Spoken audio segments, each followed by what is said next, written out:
पुढच्या आठवड्यात परत एक बैठक होणार आहे. त्यांच्या मुंबई तुमच्या पक्षाचे ज्या मुंबई अध्यक्ष आहेत त्यांच्यासोबत काय ठाकरे बंधूंसोबत जाणार राष्ट्रवादी काँग्रेस की काँग्रेस सोबत जाणार मुंबई महापालिका निवडणुकीत? महाविकास आघाडी येऊ शकते ना, तो पण ऑप्शन तुम्ही का नाही मला विचारत. त्यामुळे अर्थातच पुढच्या आठवड्यात सगळ्यांशी चर्चा होईल. आम्ही इंडिया अलायन्स म्हणून चर्चा करू, आम्ही महाविकास आघाडी म्हणूनही चर्चा करू. त्यामुळे पुढच्या 8 दिवसामध्ये चित्र स्पष्ट होईल. कारण का अनेक बातम्या येत आहेत, कोर्टातही मंगळवारी केस आहे. त्याच्यामुळे मला असं वाटतं की एक आठवड्याभरात पूर्ण स्पष्ट चित्र तुम्हाला दिसेल. पण आम्ही सगळ्यांशीच चर्चा करूनच निर्णय घेऊ. राष्ट्रवादी काँग्रेस पक्षाची भूमिका ही सगळ्यांना एकत्र घेऊन जायची आहे. कालही होती, आजही आणि उद्याही राहील. त्यामुळे आम्ही काँग्रेसशी अर्थातच चर्चा करणार आहोत पुढच्या आठवड्यात. पण आमची उद्धवजींचीही सविस्तर याच्याबद्दल चर्चा होईल. शिवसेनेच्या नेते माननीय अनिल देसाईंची माझीही आज सकाळीही माझं जेव्हा मी विनंती केली त्यांना की मला दिल्लीला जायला लागतंय म्हणून, तेव्हा त्यांना मी वेळ मागितली ह्याही विषयासाठी. त्यामुळे मुंबईचा विषय असो, महाराष्ट्र किंवा देशाची राजकीय परिस्थिती ह्या बाबतीत आम्ही सविस्तर माननीय उद्धवजींशीही आणि त्यांच्या पक्षाची चर्चा होईल. आदरणीय पवारसाहेबच ती करतील आणि काँग्रेसशीही चर्चा पुढच्या आठवड्यात आहेच.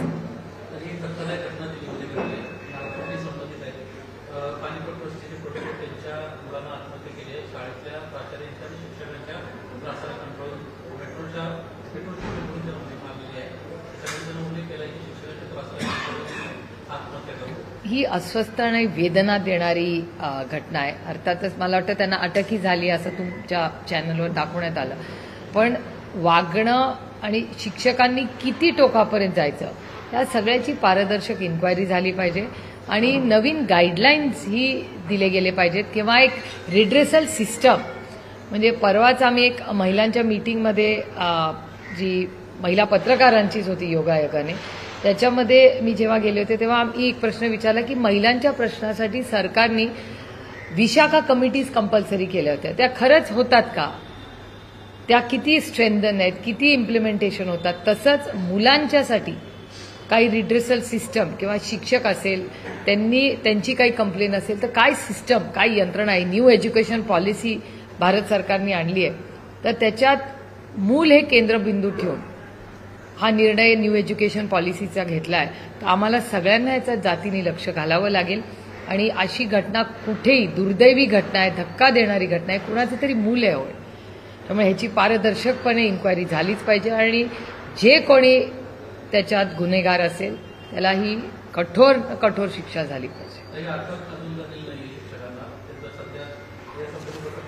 पालकांनी आंदोलन केलेलं आहे. ह्याची इन्क्वायरी तर शाळेने केलीच पाहिजे आणि मला असं वाटतं न्यू एज्युकेशन पॉलिसीमध्ये ह्या प्रक्रियेसाठी म्हणजे मेंटल हेल्थ इश्यूज आणि त्याबरोबर हे जे टॉर्चर वगैरे सारख्या घटना ज्या येतात त्याला अड्रेस कुठली शाळा कसं करते, म्हणून मी त्याला विशाखा कमिटीशी जॉईन करते की त्या दोन्ही सिमिलर सिच्युएशन म्हणजे हॅरेसमेंट ॲट वर्कप्लेस याच्यासाठी विशाखा कमिटी काढली. तशीच प्रत्येक शाळेमध्ये अशी यंत्रणा असली पाहिजे आणि नसेल तर मला असं वाटतं हे कंपल्सरी भारत सरकारने प्रत्येक शाळेत केलं पाहिजे.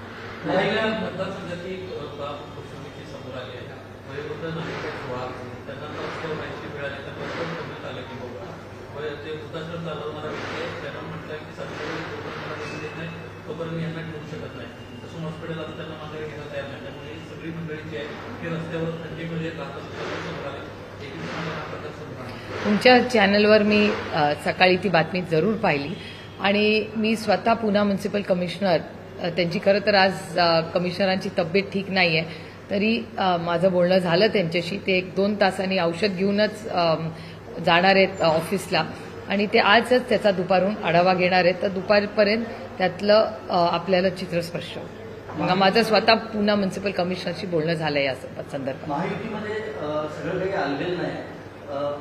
कॅबिनेट बैठकीवर बहिष्कार टाकला होता शिंदेच्या मंत्रिमंडळातल्या मंत्र्यांनी शिवसेनेतल्या. त्यानंतर उपमुख्यमंत्री एकनाथ शिंदे काल अमित शहा यांना भेटलेले आहेत आणि असं आलेलं आहे की प्रदेशाध्यक्ष आणि इतर काही वरिष्ठांची त्यांनी तक्रार केलेली आहे. एकतर तो त्यांच्या युतीचा अंतर्गत प्रश्न आहे. कोणी कुठल्या पक्षातून काय घ्यायचं कदाचित त्यांना मान्य असेल, अमान्य असेल, मला याची माहिती नाही.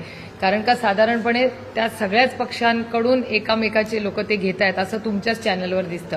कदाचित ते त्यांचं अग्रीमेंटही असेल, आम्हाला नाही माहिती की एकामेकाकडून घेतलं तर चालतं नाही चालतं. पण साधारणपणे माझी एक नागरिक म्हणून विनंती आहे. मी हे काही विरोधक म्हणून म्हणत नाहीये किंवा मी विरोधी पक्षामध्ये काम करते म्हणून म्हणत नाहीये, पण माझी एक नागरिक म्हणून महाराष्ट्राच्या कॅबिनेटच्या मंत्र्यांना विनंती आहे की कॅबिनेट आणि तुमचं वैयक्तिक राजकारण हे आपण वेगळं ठेवलं पाहिजे. तुमची नाराजी ही असू शकते ना, पण ते निर्णय प्रक्रियेमध्ये ती येता कामा नये. कॅबिनेट हे माननीय मुख्यमंत्री कॅबिनेट लीड करतात.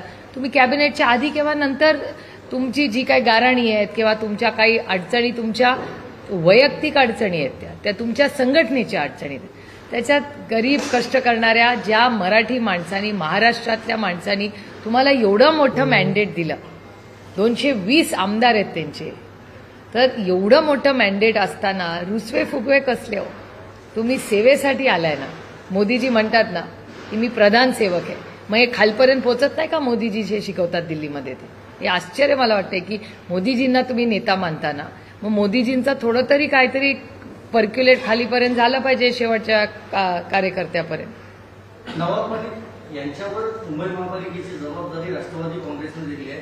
त्याबाबत भाजपनं गंभीर आरोप असलेल्या व्यक्तीवर ही जबाबदारी दिल्यामुळे इशारा दिलाय की हे योग्य पद्धत ही योग्य नाही अशी शब्द. मला हे आश्चर्यही वाटतं, दुःखही वाटतं, कारण का अनेक वर्ष नवाबबाईंनी आणि आम्ही एकत्र काम केलेले आहेत. माझे कालही आणि आजही आणि उद्याही कौटुंबिक संबंध त्यांच्यावर कालही होते, आजही आहेत आणि उद्याही राहतील. नवाबबाईंनी काही केलं नाही, त्यांच्यावर खोटे नाटे आरोप झाले हे ते पहिल्या दिवसापासून सांगतायत. आणि त्यानंतर ज्या पद्धतीने आज तर त्यांचे मित्रपक्ष आहेत ना, ते मित्रपक्ष असताना मित्रपक्षावर तुम्हाला मित्रपक्ष म्हणून ते चालतात.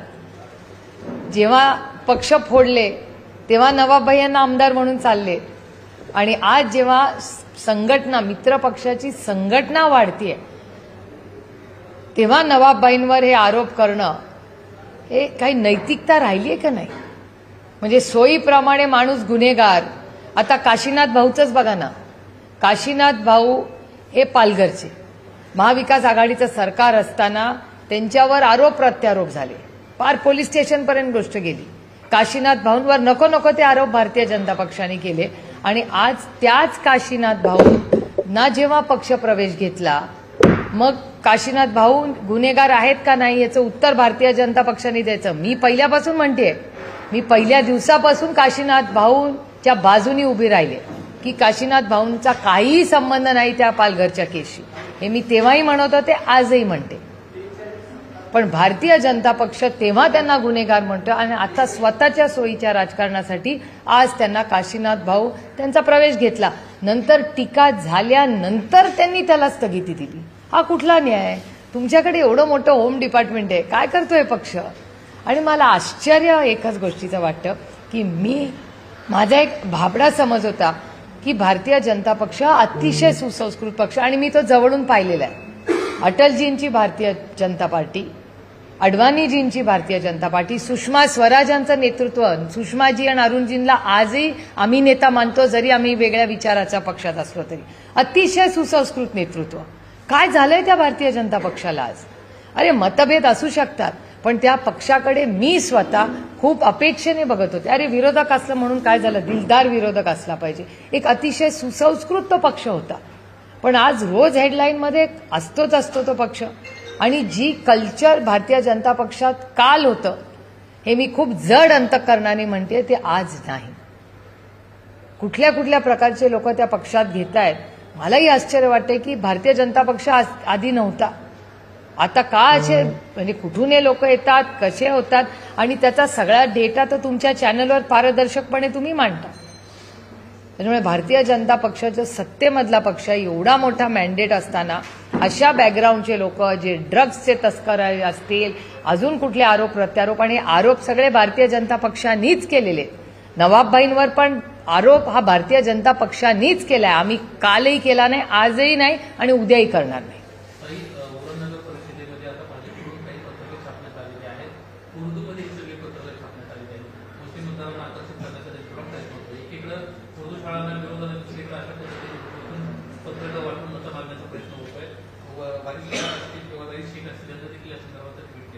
ही गंमत एका गोष्टीची आहे की काँग्रेस पक्षाला ज्या ज्या गोष्टी नको नको म्हणून भारतीय जनता पक्ष महाराष्ट्रात सत्तेवर आला त्या सगळ्या गोष्टी ज्याच्यावर टीका भारतीय जनता पक्षाने केली त्याच गोष्टी, तीच लोक, त्याच फॅमिली, तोच परिवारवाद, म्हणजे ज्या परिवारवादाबद्दल आम्हाला टीका केली असे 6 नगराध्यक्ष तुमच्याच चॅनलनी दाखवलंय, माझा आरोप नाहीये, तुमच्या सगळ्या चॅनलची काल संध्याकाळची स्टोरी होती की भारतीय जनता पक्षाच्या 6, माझं चुकत असेल नंबर तर I am happy to correct it, पण 6 नगर परिषदेचे अध्यक्ष ज्या 6 महिला आहेत त्या तिथल्या स्थानिक आमदाराची आई, बायको किंवा वहिनी आहेत. तर परिवारवाद आम्ही करतो तेव्हा परिवारवाद आणि ते करतात तेव्हा टॅलेंट, हा कसा न्याय मला सांग. आपलं ते बाबड्या आणि दुसऱ्याचं ते कार्ट असं नाही ना. महायुतीमध्ये जो काही तेढ निर्माण झालेला आहे तो रवींद्र चव्हाण आणि श्रीकांत शिंदे यांच्या व्यक्तिगत वादाचा हा परिणाम आहे अशी चर्चा आहे महायुतीमध्ये. मला असं वाटत नाही. मला ऍक्च्युली मी काल हे जेव्हा मी तुमच्या सगळ्यांच्या चॅनलवर बघत होते ना तेव्हा मी विचार करत होते भारतीय जनता पक्षाचे कुठल्या नेते दिल्लीवरनं आले होते आणि त्यांनी एक भाषण केलं होतं. कदाचित तुमच्याकडे तो डेटा असेल माझ्यापेक्षा, पण मला म्हणजे ते भाषण क्लिअरली आठवते, पण ते कोणी केलं हे मला आठवत नाहीये. त्यांनी असं एक भाषण केलं होतं, मला वाटतं रवींद्र चव्हाणजीच जेव्हा त्यांनी जबाबदारी घेतली त्यांच्या वेळीच का त्याच्या आधी वेळीच, की भारतीय जनता पक्षाने असं काम केलं पाहिजे की मित्र पक्षांनीही तुमची येऊन कंप्लेंट माझ्याकडे केली पाहिजे की हे काय चाललंय, इतक्या ताकदीने तुम्ही पक्षाचं काम केलं पाहिजे. हे कोण, म्हणजे नड्डाजी आले होते ते बोलले होते का कोण मला आता आठवत नाही, पण मी हे भाषण काढीन कारण का मला क्लिअरली आठवते हे भाषण. आणि मी विचार करत होते तेव्हा की बापरे, हे मित्र पक्षांची ही कंप्लेंट आली पाहिजे, हा तुमचं क्रेडिट असेल किंवा हे तुमचं मेडल असेल, इतकं तुम्ही संघटनेला ताकद दिली पाहिजे. जी त्यांच्या जागेवर ते बरोबर आहे. भारतीय जनता पक्षाचे जे कोण दिल्लीवरनं नेते ते आले होते आणि ज्यांनी हे भाषण केले ते त्यांच्या जागेवर योग्य आहे, कारण का ते त्यांचा पक्ष वाढवायला उभे आणि त्याच्यात काही गैर नाही, प्रत्येकाला आपला पक्ष वाढवायचा असतो. त्याच्यामुळे ह्या सगळ्या प्रक्रियेमध्ये हे भाषण कोणी केलं हे मला क्लिअरली आठवतंय. त्याच्यामुळे कदाचित रवींद्र चव्हाणांना ट्रॉफी दिली जाईल या भाषणामध्ये. ते काय म्हणले होते त्यांचे नेते की तुम्ही पक्ष वाढवा, काही करा. आणि देवेंद्रजींचं एक भाषण मला आठवतंय, कुठेतरी मागच्या वेळेस त्यांनी केलं होतं ठाण्याच्या बाजूला कुठेतरी, की साम दाम दंडभेद, काही करा, लोकांना निवडून आणा आणि नाहीतर पक्ष वाढवा. हे त्यांचं भाषण मी कधीच विसरणार नाही. त्या पद्धतीनं काल एकनाथ शिंदे आणि अमित शहा यांची भेट झाली. त्यात अमित शहांकडनं जी माहिती मिळते त्यानुसार अमित शहा असं म्हणाले की माझं लक्ष आहे महाराष्ट्रामध्ये नेमकं काय चाललेलं आहे आणि मित्र पक्ष किंवा सहयोगी पक्ष म्हणून तुमच्यावर कुठल्याही पद्धतीचा अन्याय होऊ देणार. त्या पद्धतीनं तक्रार एकनाथ शिंदे यांनी रवींद्र चव्हाण आणि भाजपच्या इतर नेत्यांची केलेली आहे. त्यावर त्यांचं हे वक्तव्य म्हणजे अमित शहा विरुद्ध देवेंद्र फडणवीस हा जो वाद आहे किंवा तो असल्याचं बोललं जातं. आपली काय नाही, मला नाही, दुसरे काय घर में क्यों झाकू मैं, त्यांना त्यांच्या अंतर्गत निर्णय प्रक्रियेत काय चालत असतील, कारण का त्यांच्या तिन्ही पक्षात, म्हणजे तुम्हाला आठवत असेल तुमच्याच चॅनलवर तुम्ही दाखवलं होतं की सोलापूरमध्ये त्यांनी राष्ट्रवादी काँग्रेस पक्ष अजित पवारांच्या पक्षातून लोक घेतले, परवाच्या दिवशी बीडलाही तसंच केलं. त्याच्यामुळे कदाचित त्यांच्या त्या सगळ्या निर्णय प्रक्रियेत काय त्यांचं ठरलेलं आहे हे मला माहिती आहे. मला कसं माहिती असेल. त्यांनी एक पत्र दाखवलं, ते पत्र बॉटॅनिकल गार्डन यांनी जिल्हाधिकारी यांना दिलं होतं आणि त्यात संपूर्ण जमिनीची माहिती व्यवहार हे सर्व प्रकरण कलेक्टरांना समजलं होतं. तर अंजली दमन यांनी आरोप केला आहे की अजित दादांना सगळ्या गोष्टी माहिती होत्या, कारण ते पालकमंत्री आहेत आणि ऍक्च्युअली जर का कलेक्टर पालकमंत्र्यांना सगळ्या गोष्टी सांगत असतील तरी देखील अजित पवार यांनी माध्यमांशी खोटं सांगितलं आहे. अजित पवारांना सगळ्या गोष्टीची माहिती होती आणि पार्थ पवारांचे देखील आरोप केले आहेत की पार्थ पवार त्यावेळेस त्या ठिकाणी होते, त्यांचं लोकेशन काढा, त्या सगळ्या गोष्टी सुरू आहेत. तुम्ही त्याकडे कसं बघता, दादांचा राजीनामा घ्यावा अशी तुम्ही मागणी केली? हे बघा, ही लोकशाही आहे. प्रत्येकाला बोलायचा, मागणी करायचा अधिकार भारतरत्न डॉक्टर बाबासाहेब आंबेडकरांनी दिलेला आहे. त्याच्यामुळे त्या संविधानाप्रमाणे हा देश चालतो, कुणाच्याही मनमर्जीने तो चालत नाही. त्याच्यामुळे अंजलीताईंना त्यांची प्रेस घेण्याचा, त्यांचे अधिकार मागण्याचा अधिकार संविधानानेच दिलेला आहे. आणि मला असं वाटतं या सगळ्या प्रश्नाची उत्तरं हे फक्त आणि फक्त माननीय मुख्यमंत्रीच देऊ शकतात. याचं कारण असं की पहिली सरकारकडून कॉमेंट कुणाची आली, ही माननीय मुख्यमंत्र्यांची आली आणि मुख्यमंत्र्यांच्या आदेशावरनच 30 दिवसाची इन्क्वायरी सुरू झाली आणि त्या इन्क्वायरीचा रिपोर्ट काय वगैरे तो पारदर्शकपणे होईल हे माननीय मुख्यमंत्री म्हणले. त्याच्यामुळे राज्याचे ते मायबाप सरकार आहे, त्याच्यामुळे मायबाप सरकारचे जे जबाबदार व्यक्ती आहेत ते माननीय मुख्यमंत्री आहेत. त्यामुळे हे सगळे जे प्रश्न तुम्ही मला विचारताय याची खरी उत्तरं फक्त त्यांनाच माहिती असेल. मुख्यमंत्री पदाची आता 25 वर्ष कारभाराला शपथ घेत आहेत नितीश कुमार. हो, ते नितीश कुमारजींना अर्थातच मनापासून खूप खूप शुभेच्छा.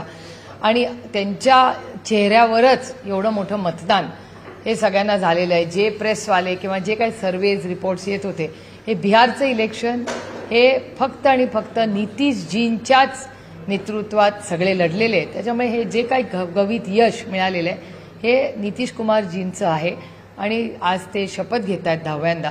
त्यांना मनापासून खूप खूप शुभेच्छा. अजित पवार यांच्या पक्षातलं मुंबईतलं नेतृत्व देते नवाब मलिक करताना दिसत आहे आणि भाजपचे मंत्री आशिष शेलार यांनी लोकमतला दिलेल्या एका मुलाखतीत ते असं म्हणाले की नवाब मलिक यांच्या नेतृत्वात असलेल्या राष्ट्रवादीबरोबर आम्ही निवडणूक लढणार नाही, त्यांच्यावर कुठली तडजोड होणार नाही. मुंबईत फक्त भाजप आणि शिवसेना, एकनाथ शिंदेची शिवसेना हेच निवडणूक लढणार. म्हणजे कुठेतरी नवाब मलिक यांच्यावरनं भाजपमध्ये पुन्हा एकदा भाजप आणि शिवसेना म्हणजे महायुतीमध्ये कुठेतरी एक अडचण निर्माण होताना नाही. मला काय आश्चर्य वाटत नाही, कारण का तुम्ही जर अमित भाईंचं भाषण तुमच्याच चॅनलवर दाखवतात. अमित भाई शाह काय म्हणले होते की ते एकटेच लढणार आहेत. हे अमित भाई शहानी 1 वर्षापूर्वी सांगितलं होतं. त्याच्यात नवीन काय? त्यामुळे मला काय आश्चर्य वाटत नाही. दुसरं, नवाबभाई यांना सिलेक्टिव्हली लागतं. नवाबभाई पहिल्या दिवसापासून म्हणतात की मी काही चुकीचं केलं नाही. त्याच्यामुळे माझा त्यावेळेस आम्ही एकत्र होतो तेव्हा पण माझं तेच मत होतं, आजही तेच मत आहे आणि उद्याही नवाबभाईंबद्दल माझं तेच मत राहणार आहे. पण भारतीय जनता पक्षाने सिलेक्टिव्हली नवाबभाईंच्या बाबतीत दरवेळी स्टँड बदललेला आहे. जेव्हा राष्ट्रवादी काँग्रेस पक्ष त्यांनी भारतीय जनता पक्षाने फोडली तेव्हा त्यांना नवाबभाई चालले. असेंब्लीमध्ये वोटिंग करताना नवाबभाईंचं मत ह्यांना चालतं, बाकी सगळं ह्यांना नवाबभाईंचं चालतं. पण जेव्हा ह्यांना सोयीचं नसतं तेव्हा ते नवाबभाईंना दूर करतात. त्यामुळे असलं राजकारण मी आजपर्यंत कधीच पाहिलेलं नाही. आणि काहीतरी नैतिकता दाखवली पाहिजे. तो माणूस आपल्या अरे ताकदीने उतरा ना. आता भुजबळ साहेबांना जेव्हा अटक झाली तेव्हा मी गेले ना अर्थ रोडला, मला त्याच्यात काही वाटलं नाही, कारण का भुजबळ साहेब पहिल्या दिवसापासून म्हणत होते की मी काही केलं नाही. मी विश्वास ठेवला भुजबळ साहेबांवर आणि मला काही कमीपणा वाटला नाही ना कोर्टात जायचा ना अर्थ रोड जेलवर जायचा. राऊत साहेब जेव्हा राऊत साहेबांना अटक झाली काय ताकदीने राऊत साहेब लढले. राऊत साहेब आले ना बाहेर. अनिल देसाई साहेब, नवाबभाई, किती लोकांची उदाहरणं देऊ मी तुम्हाला. अनिल देशमुख साहेबांवर तर 100 वेळा रेड झाले, 106 का 8. मी पार्लमेंटमध्ये किती वेळा कधी ऐकलंय 106 का 7 वेळा त्यांच्या घरावर रेड झाली. नंतर काय झालं पुढे. त्याच्यामुळे त्यांच्याच हे दुर्दैव आहे की भारतीय जनता पक्ष यंत्रणा कुटुंब उद्ध्वस्त होतात. कधीतरी त्या नवाबभाईंच्या, अनिल देशमुख साहेबांच्या, संजय राऊत साहेबांच्या, अनिल देशमुख साहेबांच्या कुटुंबाचा कधीतरी, भुजबळ साहेबांची नातवंड, सुना, लेकी यांचा कधीतरी विचार करा. माणुसकीच्या नात्याने गुन्हेगार आम्ही असलो ना तर आम्हाला फाशी द्या माझ्या सकट सगळ्यांना, पण नसेल तर यंत्रणा राजकीय लोकांचं आयुष्य उद्ध्वस्त करण्यासाठी आणि सोयीचं राजकारण करण्यासाठी हे खूप हानिकारक आहे, एक समाजासाठी हानिकारक आहे. त्यामुळे सिलेक्टिव्ह जे नवाबभाईंचा वापर करतात ना हे अतिशय दुर्दैवी आहे आणि मी त्याचा जाहीर निषेध करते. असलं गलिच्छ राजकारण आम्ही कधी केलं नाही आणि कधी करणारही नाही. संभाजीनगर शहरातला एक मुद्दा समोर आलेला आहे. महापालिकेचं इलेक्शन झालेलं नाही आपल्याला माझ्या राज्यातले अनेक, पण संभाजीनगरमध्ये एक शिवदलित युवा होता, अक्षरशः त्याला वाळवी लागलेली आहे. प्रशासनानं त्याकडे पूर्णपणे दुर्लक्ष केलेलं आहे. राज्यात महायुतीचं सरकार आहे, सगळेच राजकीय पक्ष शिवाजी महाराजांचं नाव होतात पण त्याकडे नाही. मला काय आश्चर्य वाटत नाही, कारण का इलेक्शन आलं की मी तुम्हाला एक छोटंसं उदाहरण देते. कालच मला एक पत्र आलंय, मला वाशिमवरनं एक पत्र आलंय. तुम्ही इंडिपेंडेंटली हे चेक करावं. आणि मी आरोप आता का करत नाही, मी सगळ्या कागदपत्राची वाट बघते. मला असं एका व्यक्तीने पत्र असं लिहिलंय वाशिम जिल्ह्यातून की आपल्या सगळ्याची जे श्रद्धास्थाने पोहरादेवी ज्या इथे माननीय प्रधानमंत्री आले होते माननीय प्रधानमंत्र्यांनी अनेक कोटी, कितीतरी 100-200 कोटी रुपयाचा का 500-600 कोटी रुपयाचा एक मोठा प्रोजेक्ट लॉन्च केला, देशाचे प्रधानमंत्र्यांनी केला. आणि अर्थातच प्रधानमंत्री निघून गेले, कारण हा प्रोजेक्ट राज्याचा आहे. आणि राज्याचा आता मला जे पत्र आलंय त्याच्याप्रमाणे पोहरादेवीला 150 कोटी रुपये जे येणं होतं ते आलेलं नाही. तिथलं काम थांबलेलं आहे असं त्या पत्रात वाशिमच्या मला आलेलं आहे. त्याच्यामुळे त्याची माहितीही मी काढणार आहे. त्याच्यामुळे मग शिवभक्त असतील, आपले सगळे गड असतील, आणि हे पोहरादेवीच्या मंदिराचं मी तुम्हाला सांगू इच्छिते, किंवा मग मंत्र्यांची नागपूरची घरं असतील, या सगळ्या स्टोरी तुम्हीच कव्हर केल्या आहेत ना.